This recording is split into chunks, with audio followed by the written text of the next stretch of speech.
Hello, मैं हूं doctor Vinayak पाठक और मैं आपको स्प्लिट पर्सनैलिटी, स्किज़ोफ्रेनिया और कन्वर्जन डिसऑर्डर के बीच का फ़र्क बताता हूं। स्किज़ोफ्रेनिया का जो सिंपल मीनिंग होता है वो ऐसा समझा जाता है कि स्प्लिट पर्सनैलिटी आप कहना चाहते हो, पर ऐसा नहीं है।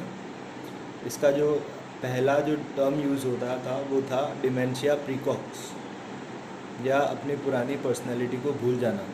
तो इसका जो उसका मतलब निकालने का सेंस था वो ये था कि इंसान अपनी पर्सनैलिटी या जैसा वो पहले हुआ करता था उसको भूलता जा रहा है, उसकी पर्सनैलिटी बदल रही है। इसलिए टर्म कॉइन हुआ स्किज़ोफ्रेनिया आगे जाके। स्प्लिट पर्सनैलिटी बिल्कुल अलग एंटिटी है और कन्वर्जन डिसऑर्डर बिल्कुल अलग एंटिटी है।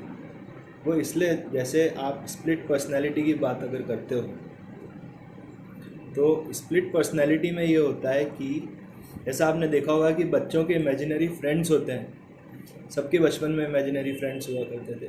तो ये वो फिगर्स होते हैं जिनको बच्चे ज़्यादातर आइडियलाइज करते हैं। तो अब क्या होता है कि अगर किसी बच्चे के चाइल्डहुड में ट्रॉमेटिक एक्सपीरियंसेस रहे, भले ही वो फिज़िकल ट्रॉमा रहा, मेंटल ट्रॉमा रहा या सेक्सुअल अब्यूज़ रहा, तो ये जो आइडेंटिकल फिगर हैं या जो आइडेंटिफाइंग फिगर है जिससे आइडेंटिफाई करते हैं, भले ही वो इनका इमेजिनरी फ्रेंड हो, तो अब इसकी जगह एक ऐसा प्रोटेक्टिव या गार्डिंग फिगर ले लेता है जो वो चीज़ें कर सकता है जो ये बच्चा कैपेबल करने में नहीं है।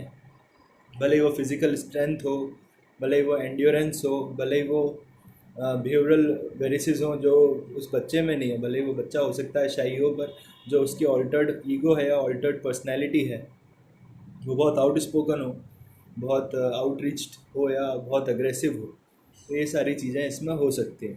तो स्प्लिट पर्सनैलिटी में ये होता है कि एक नॉर्मल इंडिविजुअल जो है वो एक ऑल्टर्ड ईगो को अपनाता है और वो ऑल्टर्ड ईगो उसको प्रोटेक्ट करता है।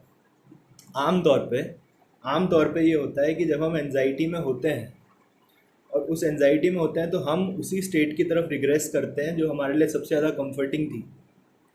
ठीक है, वो स्टेट जो हम हमारे एग्जिस्टेंस में या हमारे लाइफ स्पैन में सबसे ज़्यादा कंफर्टिंग स्टेट ऑफ एग्जिस्टेंस थी, जैसे कि हमारा बचपन।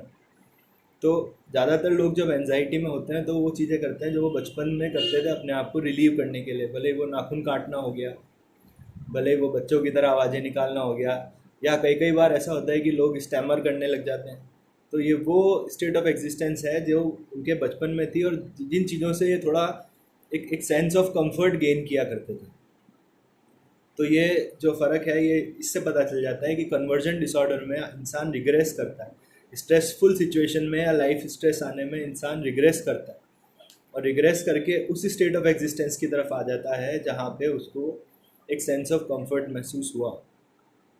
तो इसके जो फीचर्स हैं वो भी ऐसे ही होंगे, जैसे जैसे आप कहोगे कि बच्चों की तरह बातें करना, तुतला के बातें करना, या कई कई लोगों में ऐसा होता है कि वो बेहोश होने लग जाते हैं। तो ये जो है ये इस एंटिटी को एक्सप्लेन करता है। अच्छा, स्प्लिट पर्सनैलिटी पे वापस आते हैं। तो स्प्लिटिंग में ये होता है कि there can be incomplete splitting और कंप्लीट स्प्लिटिंग और अ पार्शियल स्प्लिटिंग। इसको मैं ऐसे समझा सकता हूँ कि ए है एक पर्सन और उसका जो ऑल्टर्ड ईगो है वो है बी। अब ए और बी के पर्सनैलिटी ट्रेट्स हैं, पर्सनैलिटी फीचर्स हैं, वो बहुत अलग अलग हैं। ठीक है, अब कई कई केसेस में ये हो सकता है कि ए और बी दोनों ही नहीं जानते कि वो कोएग्जिस्ट करते हैं। एक ही इंडिविजुअल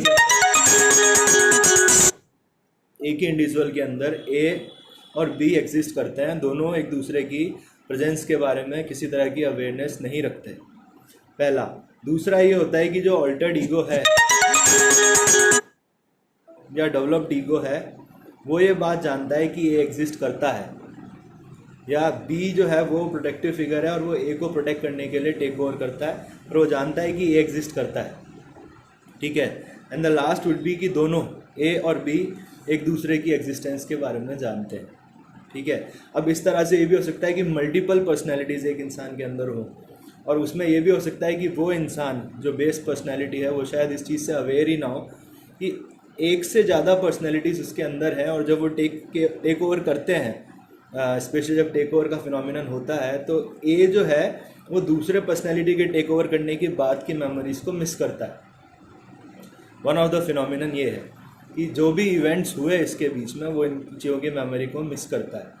और एक चीज़ ये होती है कि इन दोनों को एक दूसरे की एग्जिस्टेंस के बारे में पता है, और ए जब बी के प्रेजेंस में होता है तो भी उसे याद रहता है कि बी ने क्या क्या किया।